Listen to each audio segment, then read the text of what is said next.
Сэтгэлэл амар амгалан байхыг амралт болох гэдэг юм шиг. За тэгвэл өнөө цагийн гоо хүүхнүүд нь яаж амарцгааж яах юм? Өнөө цагийн гоо хүүхнүүд нь үйлчлэгээний газар орж амардаг. Яаж? Одоо хумсаа сайхан янзлуулж гин, хөлнийхөө хумсыг янзлуулж гин, бие хаагаа илүүлж гин, сайхан үнэртэй тос мосоор тослуулаад тэгээ нүүрээ бас сайхан илүүлээд шимт ижилтэй тос мосоор бас үрчлээ юм арилгуулад тэгж амархыг их сайхан амралт гэж бодоод байх шиг байна.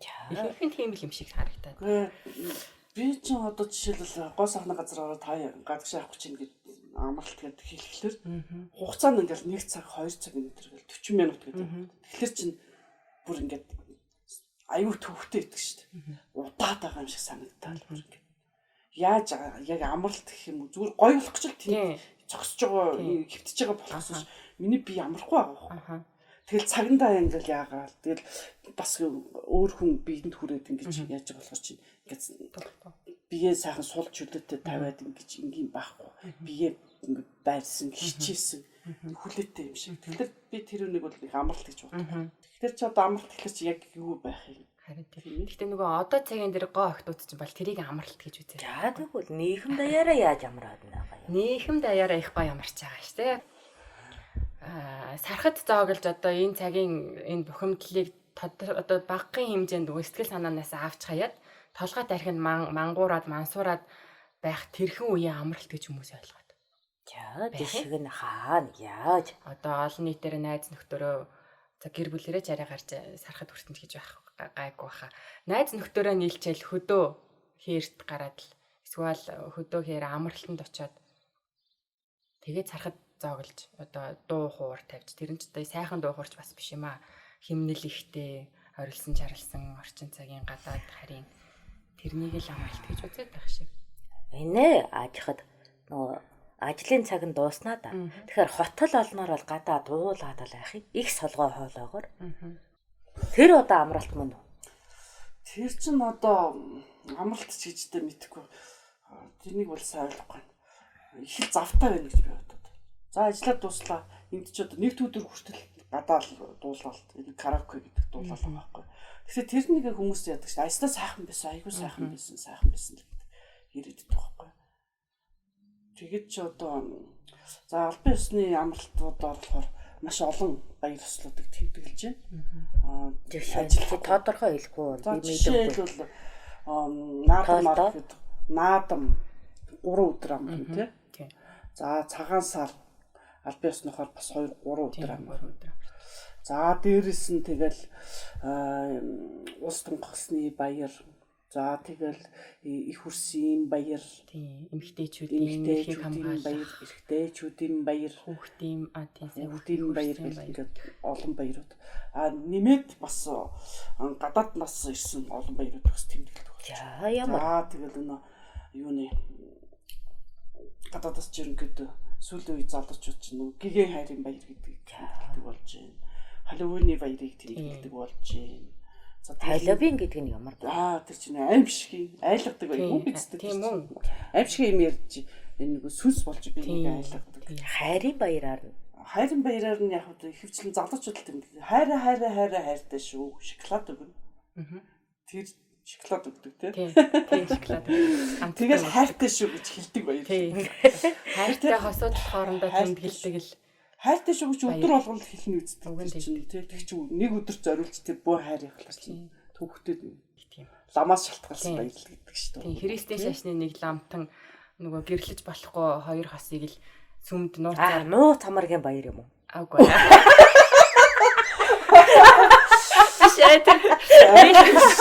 Ил амаргүй дил баяр. Ил тод амраг хэрнээ хайраа илчилдэг өдөртэй. Бусад өдөр ажилтаа учраас хайраа илчилж чаддаггүй гэж ойлгоно уу? Илчилдэг байх л да зүгээр тэр өдрийг л хоёр биендээ зориулж байгаа юм болов гэж ойлгоод байгаа шүү. Гэхдээ энд нас заяагаар хоёр биендээ хайрыг зориулахгүй ганц өдөр зориулна гэхээр би ерөөсө учрын тунгааж дийлэхгүй байна та. Тэр өдөр шоколад өгөх ёстой. Хайртай шүү гэдэг. Яасан тэр нь зөвхөн тэр өдөр гардаг жимс юм уу? Бор мөнгөтэй. Бор амтсан.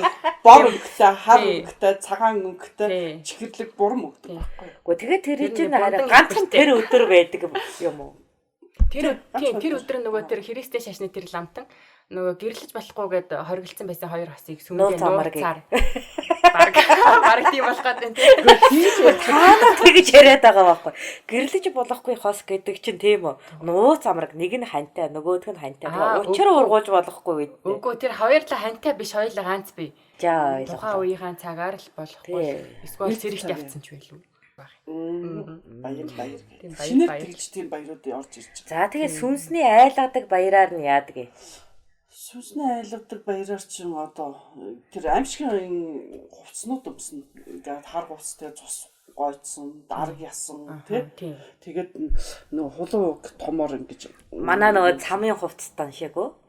Тэрнээс ч муухай. Тэр чинь ингээ мангас болоод бүний гавал ингээ зүүчгэл чинь ингээ аимшигтай дүртэйгээр тийм үү? Ард түмний сэтгэл тухарсан аюул гамшигыг айрлгах зорилготой бүжиж зэн гэдэг шүү дээ. Тийм үү? Тэрний шиг үү? Тэрнээс ч муухай одоо тэр зорилго нь одоо яг ямар юм бэ? Зорилго нь одоо яг ямар юм бэ? Сүнсний баяр л гэдэг тийм. Сүнсний баяр. Буг хоололт юм уу? Чөтгөр хоололт юм уу? Мэдгүй яг нарийн учрыг сайн мэдэхгүй юм те. Тийм. Бит хоёр тэмдэглэдэг болохоор шашны шин чанартай биш. 6 цэнгэлийн шин чанартай юм уу? Далдуураа шашны шин чанартай байхыг ч бид шашны хамт гэж боддог. Тэг яг хуу тэр хичнээн баяр тэмдэглэж ирсэн ч гэсэн бас тэнд чинь юу байх хэрэгтэй шүү дээ. Нэг харах үнцэг ёс суртахуун гэж юм байх хэрэгтэй. Тэр удаа яг бидэрт л нэг тааламж хүүхдүүд байна. Тэгэд хин ч хамаагүй бас хаалгадах гэж орж ирээд юу өгнө одоо юм хүүхдүүд гуйж ирдэг. Тэгэхээр яг гуйлагчны баяр юм уу? Тийм ч юм уу? Чихэр юм уу? Ямар нэг юм хүүхдүүд идэх юм уу? Үгүй л тэднэр нь дургуцдаг тийм ээ. Тэгж мэгээд манз барих баяр юм байна шүү дээ. Манз барихаа. Ягаад гэвэл нөгөө хин дуртай нь тийм үү? Дутуу учраас айлаас гуйлаг гуйдаг. Тэгээд нөгөө заавал өгөх ёстой учраас манз барьдаг. Тэр баяр юм байна тийм үү? Гэтэ тэрийг манз барьмаар тэрээс одоо цагаан сараар ч гэсэн хүүхдүүд манз бариад хаалга тогшоод явдаг. Баггүй юу? Одоо тийм болцсон. Гэтэл тэр нь их муухай дүртэй. Хүн аймаар хүүхэд цочиж настай хүмүүс баг яамаа. Тийм муухай ингээд нүр амаа ингээд тус мус шиг юм ингээд мус шиг тэгээд үхтэл шиг тийм. Тиймэрхүү одоо сүнс гэдгээр л тэр нэг аимшигын муухай байх хэрэгтэй гэдгээр дүрээ ингэж хувиргадаг. Тэгчээд ирж хаалгадах шиж. Цам шиг хувцастай хүмүүс манз барихаар ирдэг баяр юм байна тийм үү? Тэгтээ цамынх нь бол их юу шүү дээ. Эсвэл бид нар нүд дассан болоод тэр юм уу? Тэрнийг н урлагийн гэдэг талаас нь хардаг. Тэгээ хүн болгон тэрүүнийг хийгээд ингэж хэрэгдүү яг тусгаад хүмүүсэд тэрнийг чи хийдэг. Энд болохоор хүүхэд жоохноос ахуулаад бүгдөө тийм аимшиг. Цамын хувцастай хүүхэд манз барихаар ирдэм байх тийм үү? Тэгээд юм ихдэг. Тэгээд өгөхгүй бол бас уурлан те янз янз өөх албатай юм шиг аашлна. Тийм тэгээд хаалга үүд мөд юм хүмүүс юм цацсан мацсан гэдэг тийм авирын юмнууд их идэгдэт байгаа байхгүй өгөөгүй харамч айлч юм уу эсвэл юм удаар яадаг. Тэгээд манай гэрт бас нэг тийм хоёр хүүхэд ирж ирсэн. Тэг би бүр гайхаад юу гэсэн чинь тийм 3 хүүхдээсээ нүр амаа бүр айгүй мухаа бутцсан. Тэг та нар юм жоох хүүхдүүдэд тэгээд харанхуй шин юм орой ийм мухаа хувцсан. Та ийм нүр амаа мухаа бутчаад энэ чөтгөр дагуулж авах шиг яасан мухаа гэж байгаа. Өдөр ирэхгүй яасан ирэхсэн. Яагаад харанхуй шин гэж явж байгаа ингэж болохгүй айл гэсэн чинь ингэж яаж болохгүй. Тэг шин хүмүүс амрах гэж байгаа чинь хонхонтой тажигнуулаад тэгээд чи юм ухчаа хөөрхөн хувцас өмсөд цагаан сараар ирэх юм бол би та нарт хүлээж авч одоо ийм амуухай хувцастай ийм айхтар амжигтай хүүхдэд би юм өгч чадахгүй шүү. Уучлаарай дүүнэраа. Тэгсэн чинь гайхаж харж байгаа тэгээ явуулсан. Тэгээд цагаан сараар ирэхлээ гэсэн чи ирээгүй. Тэгэхээр цагаан сараар ирэхгүй байж ч тэр баярыг тэмдэглэж явж байгаа байхгүй. Ийм юуны орж эхэлж байна л доо. Тэгээд ижээ яг юунд нь дургуцаад байгаа гэхэлэр зэрэг одоо сүнс гэдгийг одоо бид нар Монгол ухаанаар бол их гэгэрсэн сайхан оюун ухаан гэж ойлгоно шүү дээ. Гэтэл тэр харийн тэр баяраар одоо үзүүлж байгаа сүнс бол бүр нэг муу ёрын бугнуудыг баг нэг тэрэн бууг бие дээрээ буулгачаал тэгээд яваад байгаа байхгүй. Бүр баяр хүртэж байгаа юм шиг тийм юм байна. Тэгэхээр нэг нялахгүй хүүхд чинь тийм юм өмсчөөд харахгүй шөнөөр энэ төр явна гэдэг чинь одоо мус ус чи бодит штэ. Тэд нар чинь тэр хүүхдүүдэд шингэхээр тийм аюултай байхгүй. Тэгэхээр бэлэг талынхаа энийг мэдхгүйгээр иймэрхүү зан үйлүүдийг гадны эмийг шууд дуурайж ингэж хийхлээр ингээд надад айгу тийм хэцүү. Сэтгэл санаа зовоо. их сонин санагдаж байна да. Би бас учрыг дийлэхгүй байна. Яана гэхээр манай цам бол өөрөө аим шиг тэр аллага тийм үхээрийн явдлыг үзүүлэх бас их хилэн дүр бүхий өмсгөл зүсгэлтэй шүү дээ. Гавлын яс, хэлхээ яс. Тэгээд зураг хөргөн дээр тийм хүн дээр гიშгэлсэн, хуваасан, хутгалсан дүртэй. Тэр шарын шашин уул шашнаас орж ирээгүй шарын шашнаар орж ирээд бас хоногчсон хэв шинжтэй тий. Тэгээ учгаан тайдахтаа нөгөө хүний дотор байгаа хилэнг дарна номогдохно гэж ярьна. Тийм үү?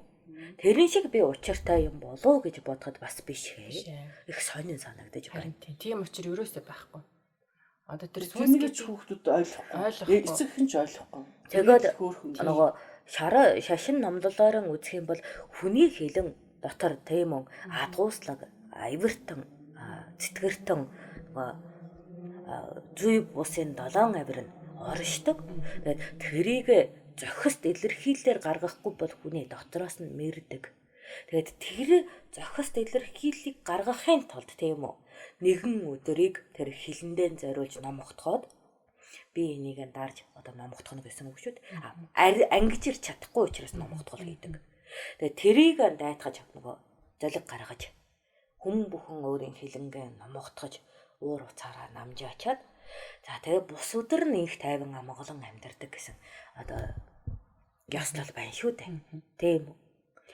Тэнтэй дүүцэж үзээд өөрийн энэ дотоод хилэнгээ номогдоход байгаа мó гэхэд бусдад бас илэрхийлж номогдох биш одоо улам тэмэрдэж улам өдөөж байгаа нь их сонин санагдаж байна. Их ямар одоо учир шалтгаантай мэдэмгүй хайчин санагдана. Бид бол бүр айлчин гийчэнд бол тийм үү хамгийн саяхан хувцтайгаа хамгийн зүс сайтайгаар нь зочилдог байтал зүсэн готааж голомт сэвтүүлэх мэт ирэх нь өөрөө манай уламжлал шүтлэг бишрэлтэй стацж байна. Тийм үү? Бид нар бол айлд буян заяан авчиж тэр айлыг өөдөөн дэвжиж өргөжин тэлжээг гэж бодолоор зочилдог шүү дээ. Үгүй бол тухайн айлыг маш их нандинан хайрлаж түүнд сэбүү ороосоо тийм үү чон бүү ойртоосоо өхөл хагцалн битгий гийчлээсэ гэж хүсэмжилдэг учраас өөрийн биеийг их л хичээж байж айлд зочилдог. Айлд зочилсан бол тухайн орон зайг өөр нэгэн улас лугаан адил хүндэлэн ёсыг дагаж тийм үү нэрийг хичээж гийчилдэг заншилтай шүү дээ. Гэтэл ингэж гийчин болж ирэхдээ тийрэм мэт, алуур мэт ирнэ гэдэг өөрөө манай зүй ёсонд бол өхөл зочилж хүн авч явдаг лугаа адил. Тийм үү? Өвчин зочилж мэлхсийг зовоодаг лугаа адил буруу сэтгэлгээ төрж байна. Тийм бэ. Тэр талаас нь бодсон уу? Гэхдээ би бол тэр энэ бол сэтгэлийн хувьд баяр цэнгэлээс илүү айдас төгшүүр үүсгэж байгаа учраас нөгөө амралт, жаргал, цэнгэл гэдэг утгандаа нийцэхгүй. Хүний оюуны хувьд хүртэл өвчл доройтолд оруулах эмгэг зам үйл байна гэж үзэж байна. Тэр багасаа хүүхдүүд тэнд нь ингэж байгаа. Тасчж байгаа. Тасаад. Тэгээд хамаагүй айлгсаад жоохон юугаад.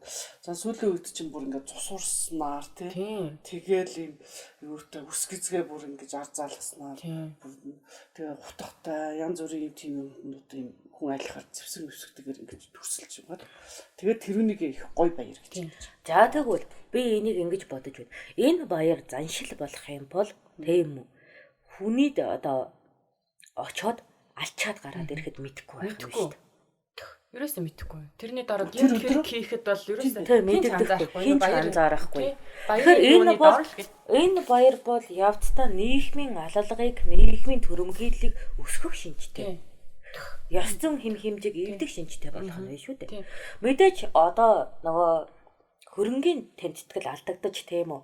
Нэг нь бүр бадар гуйхаж өдрөн арга цаадаг байхад нөгөөх нь тийм өдөр бүхэн бадар өгчих тэнхээтэй байхад хүний сэтгэл зүйн зөрчил их гарна үедээ. Атаархал, зүтөөрхөл ихээр төрнө. Тэгээд өнөө эдэр залуутан орж ирээд тийм үү. Чи яагаад баян байгаа юм? Би яагаад ядуу байгаа гэдэг хилэнгээ тийм үү.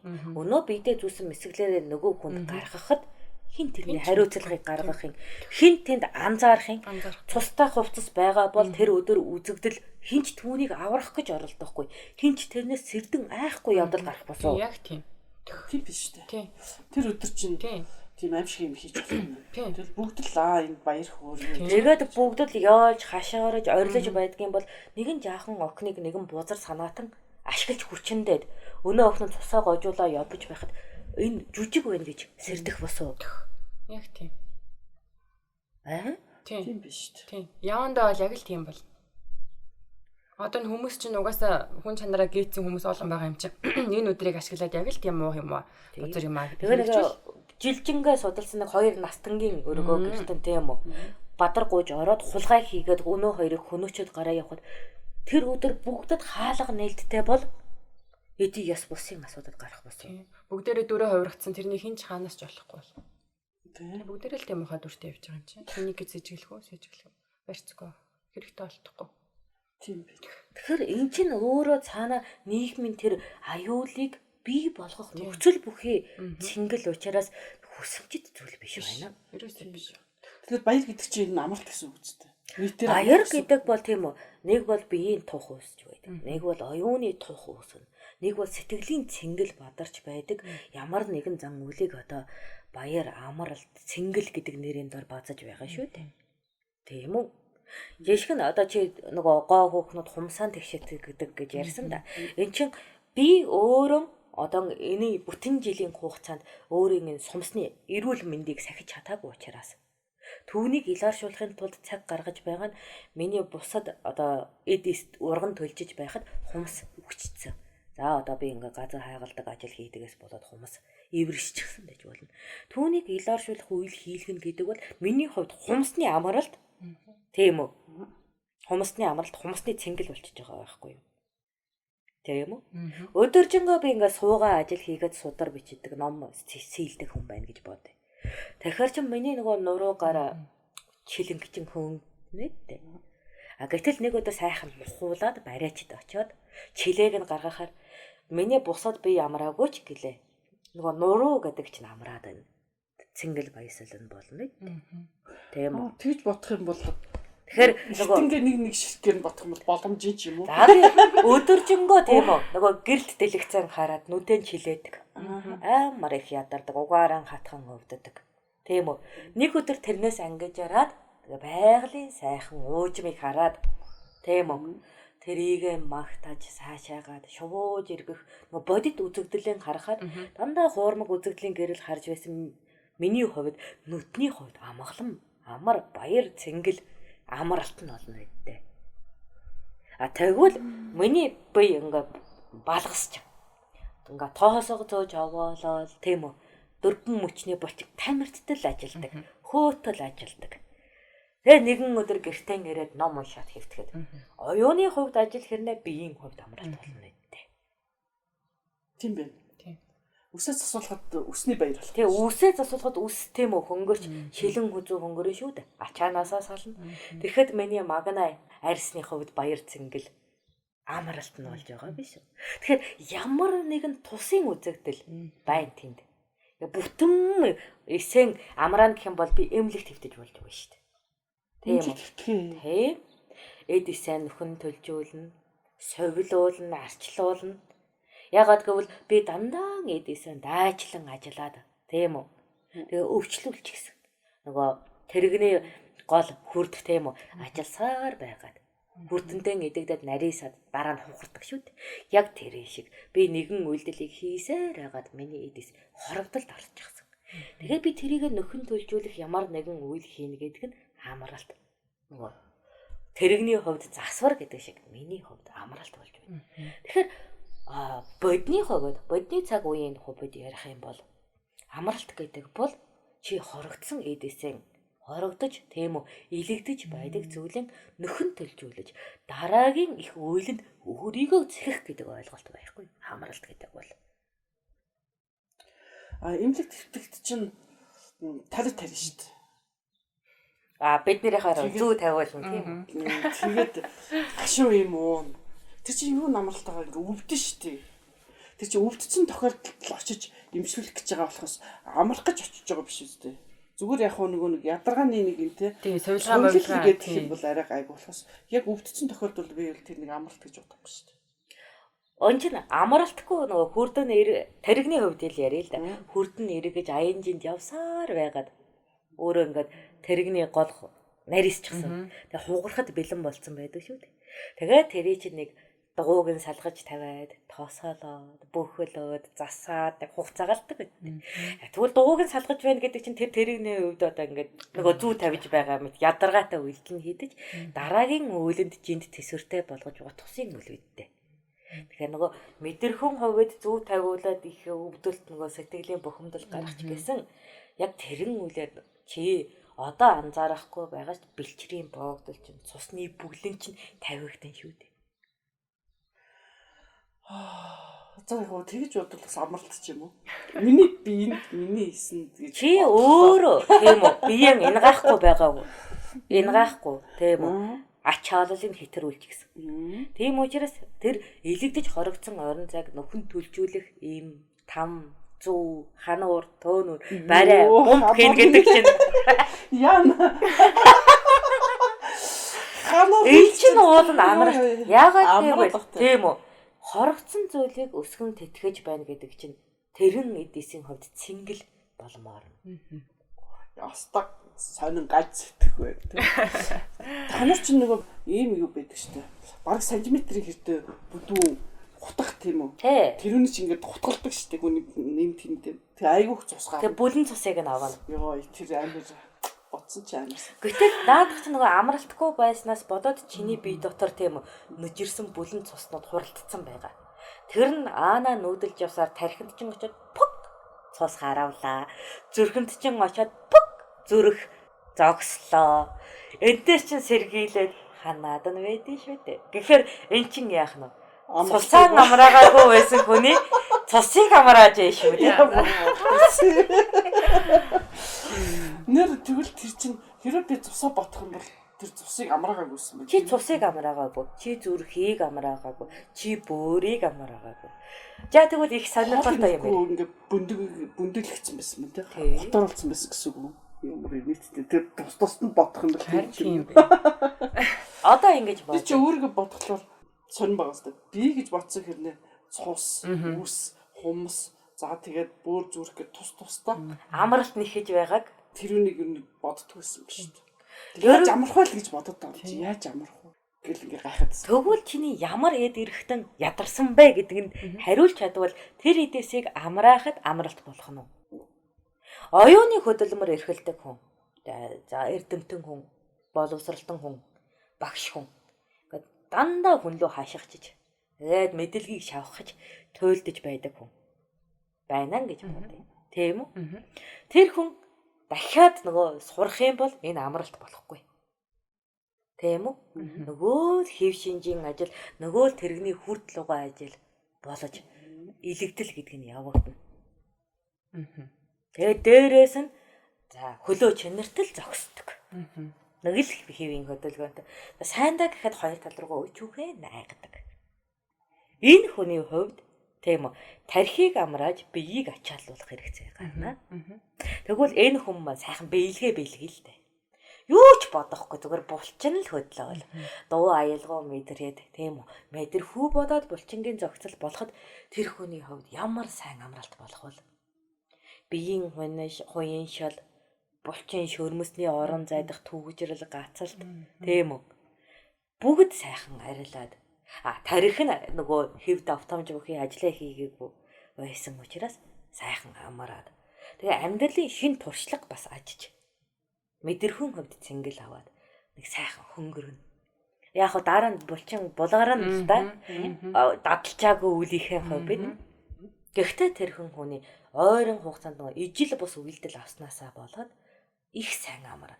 Ягаад гэвэл тарихны булчингийн орон зайг хөдлөснөөрөө тэнд өөр тарих хөгжиж нөгөө тарихны тэнд хатангаршиж байсан цус тэтгэгдэж дандаа л магнадаа бодлогошорч цус эргэлдүүлж байсан бол хөдөлгөөний төвийн энэ ард дагцруугаан цус эргэлдүүлэхэд энэ тарихны хувьд цусан эргэлтийн урсгалыг тэгшэрснээс болоод амарна үдээ.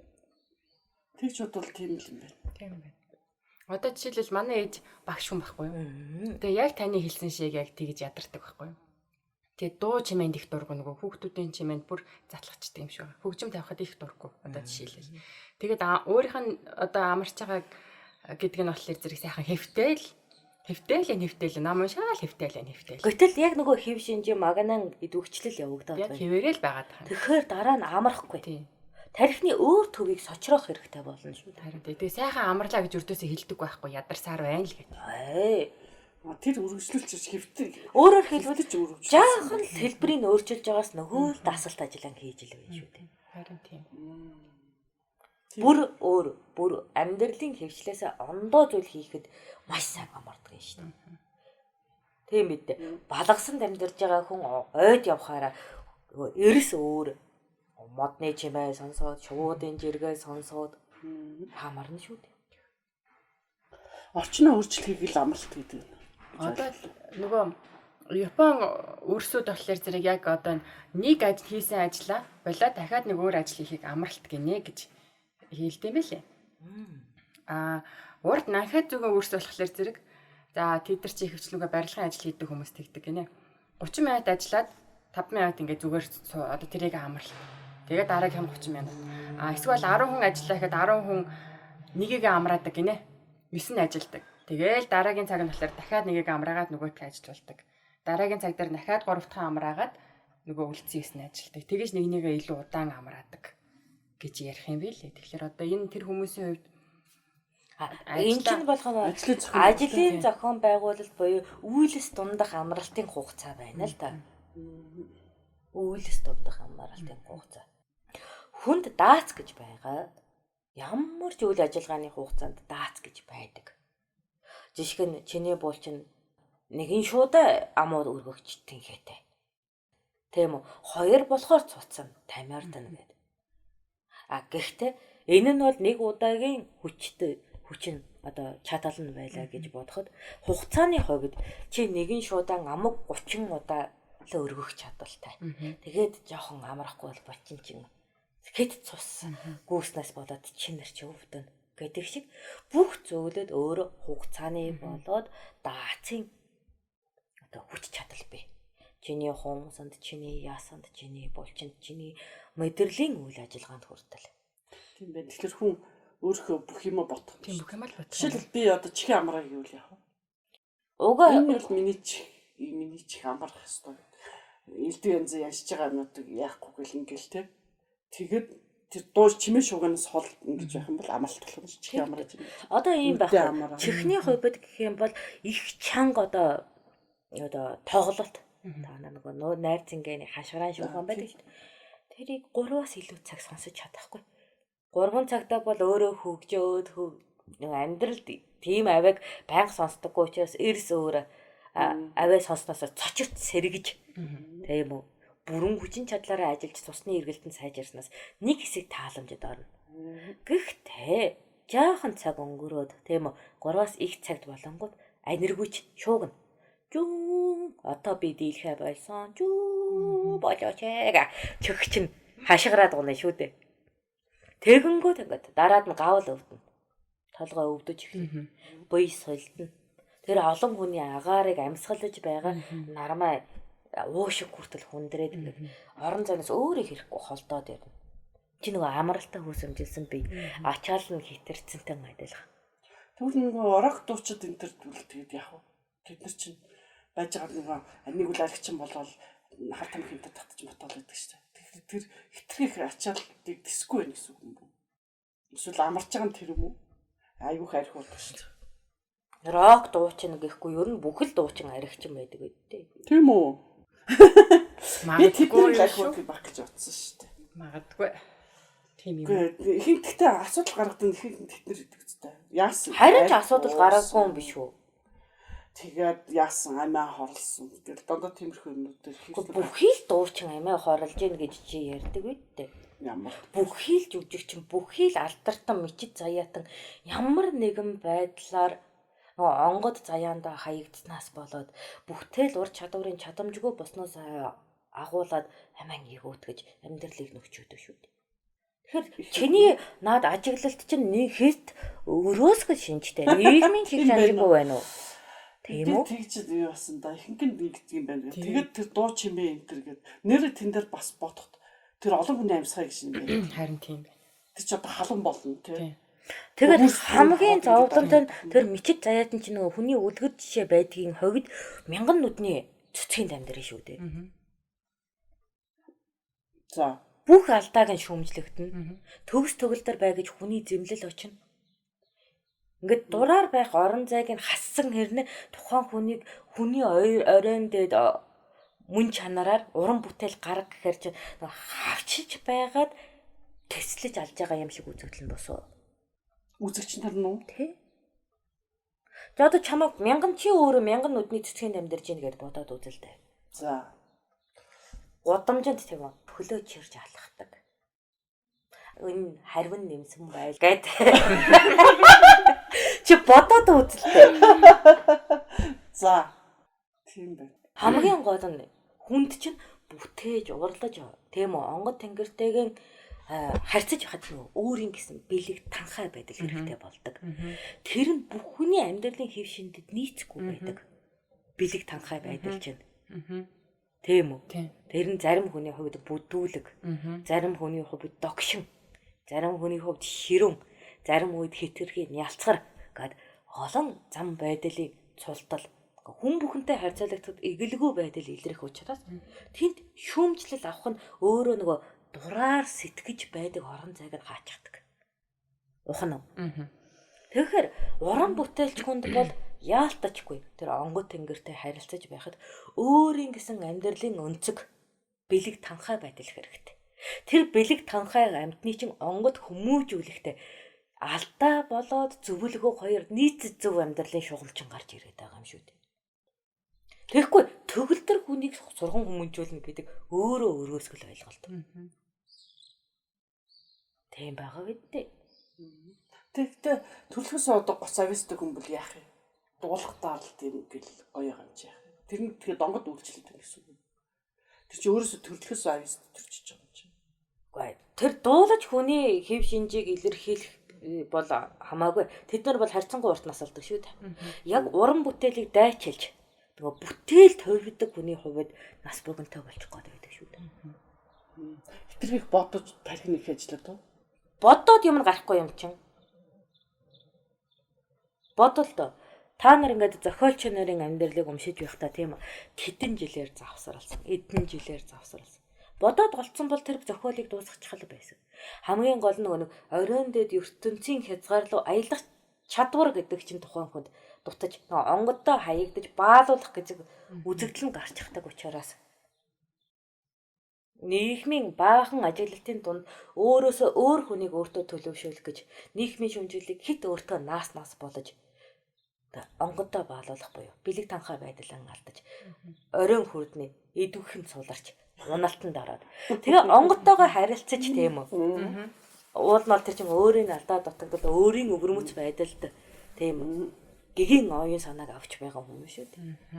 Гэтэл нөгөө хүрдний үйл ажиллагааны өөрчлөлтөд бусад хүн шиг амьдраад ирэхээр нөгөө гэгийн оюун санаантайгаа холбогдох тэнхээгүй болоод өөрөөрөө байж чадахгүй болсноос болоод бухимдалд авна. Тэгээ онгодоо өгүүлэн ганцаардна. Өнөө бүтээлч маань. Тийм ээ. Санаа орж ирэхгүй юм чи яах юм бэ? Тэгээд хүмүүс нь нэхэн штт уудахгүй. Хүү чи нөгөө гоё дуугаа дуул, чи нөгөө зохиолоо бич, зургаа зур, ураа хий гэд. Тэгээ мянган цэцгийн дамдардаг энэ ойр дэста залах уу болж ирсэн гэд. Шүмжлэл нь идвэхгүй байх тусам ихээр наалдна. Тэгээд бусад хүний шүмжлэлийг өөртөө зохисгүй нааснаас зохистой наалтвал байлгүй яах вэ? Зохисгүй нааснаас тийм үү? Тархин сүлдэж өөрөөсөө өөр хүн бүтээснээсээ болоод өөрийнхөө мөн чанараас ондоо мэдээлэлээр өөрийгөө бохирдуулснаас болоод уламжлал онгодоосон алсарна. Ингээд нийхэм өөрөө тоохгүй болохоор төмний цэцгийн дамдраас сурцсан хүн чинь ганцаардна. Хорвоод хэрэггүй болсон мэдрэмж авна. Тэгэл хогийн саванд орж байгаа юм шиг өөх юм шүү дээ. Тэгээд идэх юм те. Тийм ээ. Тэгэхээр ажил гэдэг чинь өөрөө зарим нэгэн хүмүүний хувьд орчлонгийн хязгаар тэнгэрийн алслаа явж байж бүтээгдэх орон зай байдаг шүү дээ. Ялангуяа торгомсог нарийн одоо урлаач, зохиогч, бүтээгчийн хувьд бол тийм үү? Давтагдашгүй оюун санааг буулгахын тулд өөрийн гэсэн бэлэг танхай байдалтай байх шаардлагатай байна. Тэр онцлог нь өөрөө тэнгэртэй холбогдох төлөвөөр юм чинь. Тэнгэрийн тамга нь юм чинь. Тэр бэлэг танхай байдал. Түүнээс нэг мэг юм шүү дээ. Тэгэхээр тэр нэг одоо хүмүүс ойлгож одоо хайрлаж явах хэрэгтэй гэсэн үг юм тий. Тий, хүнээр нь л хайрал. Байгаагаар нь л хайрал. Бити төгс төгөлдөр болгол доо. Хүн төгс төгөлдөр байх юм бол хүн байхын хэрэгцээ юу байна? Тийм үү? Хүнийн хохирогч байх юм бол тэрийг хүн гэж нэрлээд юу байна? Хүн өөрөө тийм үү? Хүнээ хохирохгүй. Орон зайг хамгаалаж явхад л тэр хүн гэдэг бодголын мөн чанар гарч ирнэ. Түүнээс бурхан болох гээд яах юм бэ? Тийм үү? Хохирогчийн орон зайд байж чөтгөр болох гээд яах юм бэ? Хүн л байл та. Тэгэхээр одоо тэр нөгөө зохиолчид их гадаадын харийн олон зохиолчдын өөрсдийнх нь намтрыг уншиж байхад зохиол бүтээл нэг сайхан мөртлөөг өөрсдийнх нь намтар нь болохоор их тийм зовсон зүдэрсэн эсвэл их харамсалтайгаар нөгөө насныхаа нийцсэн их харамсалтай байдлаар өнгөрсөн дорд орсон тиймэрхүү юмнууд их байдаг байхгүй. Тэгэхээр зэрэг тэр хүмүүс одоо тэр яг бэлэг танхаа гэдэг юмаа өөртөө устгаад тэгээд одоо хүмүүсийн шүмжлэлт хий давтаа тэрийг өөртөө хитрхи өөр дээрээ тусгаж аваад тэгээд өөрийн гэсэн нөгөө нэг бусдаас өвөрмөц онцгой байдаг тэр зүйлээ байхгүй болгосноор тэр хүний амьдрал өөрөө байхгүй болцсон. Тийм л юм байна шүү. Өөрөө өөрийгөө устгахчиж байгаа. Тэгэхээр чи бусад хүнээс ялгаатай гоо хүүхэн байдаг. Чи бусад хүнээс ялгаатай шар хүүхэн байдаг. Зүй тогтолж та нарын өөрийн бэлэг танхай байдал чинь шүү дээ. Тэгэхээр тэр бэлэг танхай байдлаар бусдын шүүмжилт автахгүйгээр л өөрийнхөө орол байх нь урт наслах нь шүү. Өөр нь бол сэтгэлгээний хувьд чөлөөтэй байлгаж байгаа юм. Гэхдээ чи хохирогчийн орон зайд орсон бол шүмжлэлийг авах нь зөв. Ягаад гэвэл чи хүн байх юм болж байгаа юм учраас. Хохирогчийн орон зайнаас бусад бүх шүмжлэл нэг чамд хамаагүй. Миний яасан ийсэн ямар байсан хүнийг л ямар нэгэн зүйлийг л чи ямар нэгэн зүйлийг хохироогүй бол тэр төрлийн шүмжлэл бол чиний бэлэг танхай байдалд зэв болж л байна.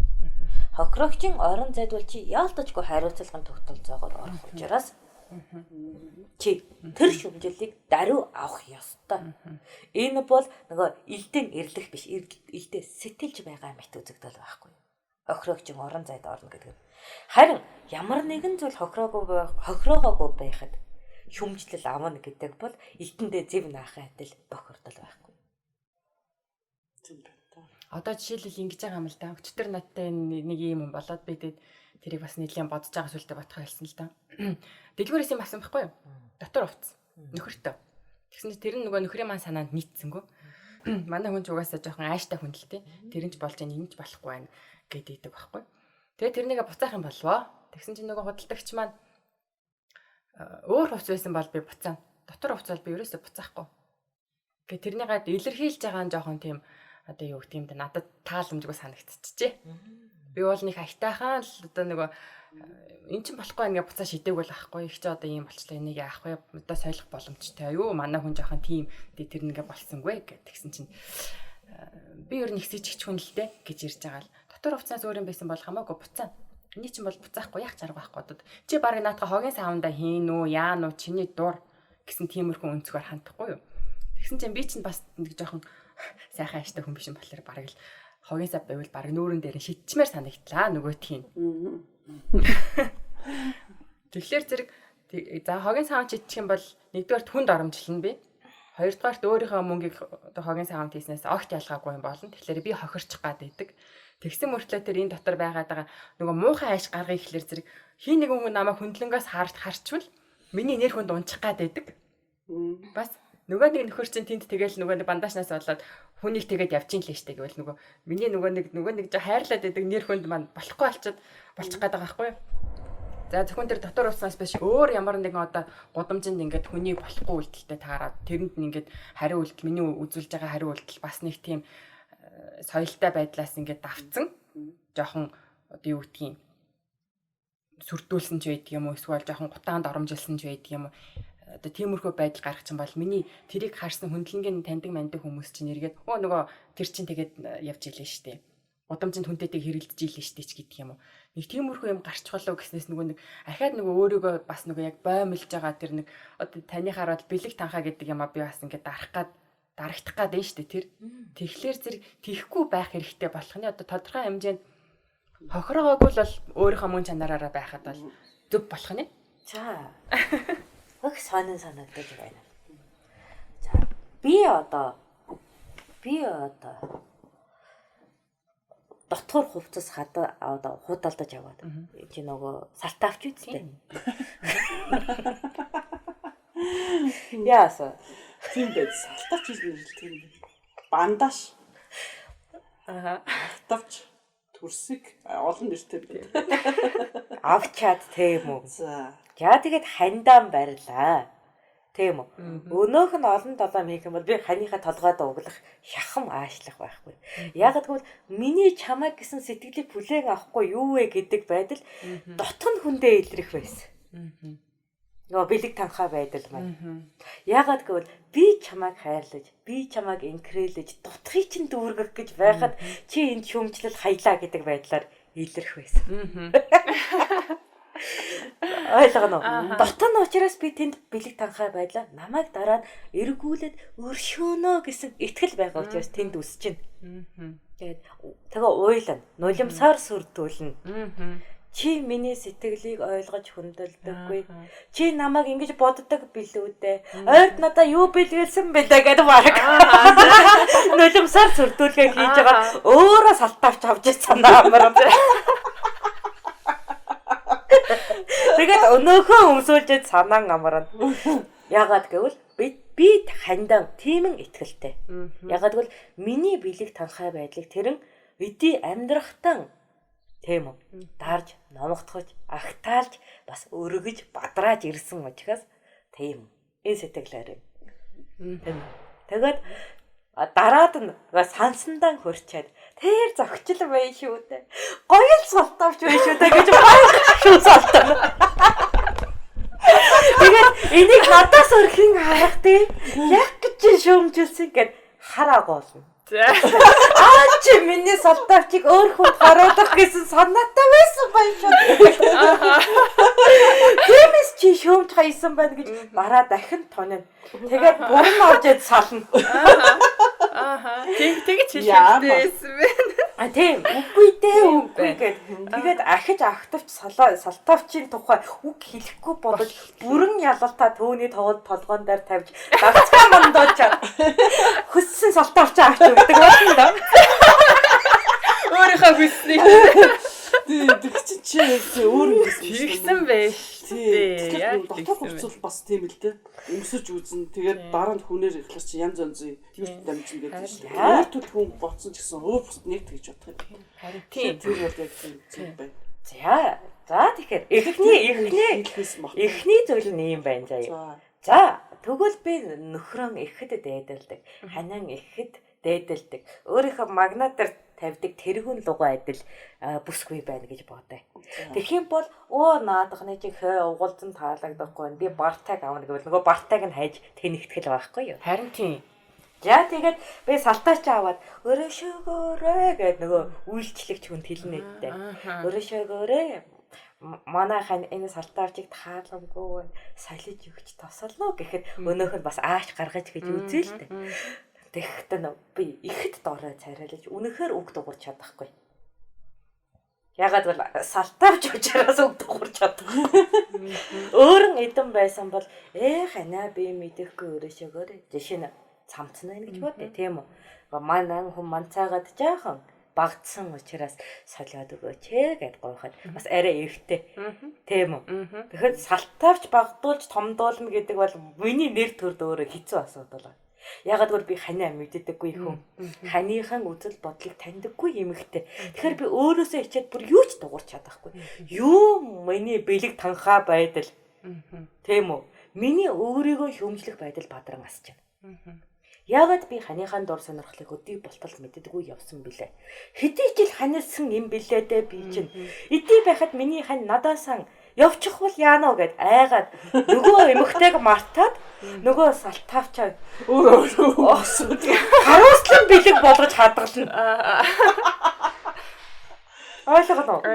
Ягаад гэвэл би ханаа мэддэггүй. ханыхан дур сонирхлыг мэддэггүй. Тийм үү? Тэр хүний дотоод орон зайлуу аялаж байгаагүй. Хоосон хөндөй эмэгтэй болж байгаа байхгүй юу? Эндээ би гимшиж тэрэн дур сонирхолтой одоо салтаач нь хайж үхтлээгүй. Хэдий юм буу зарцуулах нь надад ерөөсөө хамаагүй. Ягаад гэвэл энд би ханаа мэддэггүй алдаа гаргасан. Энэ сэтгэлээр би баахангүй. За тэгвэл би 3 дахь юм буюу салтаавч зарсан эзэн байна гэж бодъё. За нэгэн им надад салтаавч авч маргаадar нь ингээд авчираад ингээд сольж өгөөч гэнтэй юм. Тэгэхээр өчүүхэн юм бог тийм үү? Өөртөө зарцуулахгүй энэ надад төвөг учруулж байгаа хэмбэ гэд мэдээж аашлаа. Ягаад гэвэл салтаач тиймэж амар үнэтэй байдаггүй. Тэрийг сольж гэж ирж байгаа нь баг тэр хүний хувьд ичгэвтер санагдав. Тэгэд яасан өөрийгөө хүндэлдэггүй юм бэ гэд. Тэрийг нь илэрхийлнэ. Та өөрийгөө хүндлээч ээ. Би салтаач зарсан шүү дээ. Энэ ямар 10 алтан юм бүү юу? 9 алтан зоосон нь солиороод байгаарай. Тэгээд тийм үү хөлөс шингэсэн. Тийм үү явдал үдцэн салтаарч чи би яаж итгэнэ? Энд чи шинхэх шээсээ шингээх ч үдэ гэдэг зангаар. Тэгэхээр ялтачгүй муухай ааш гарах болчиход л байна л да.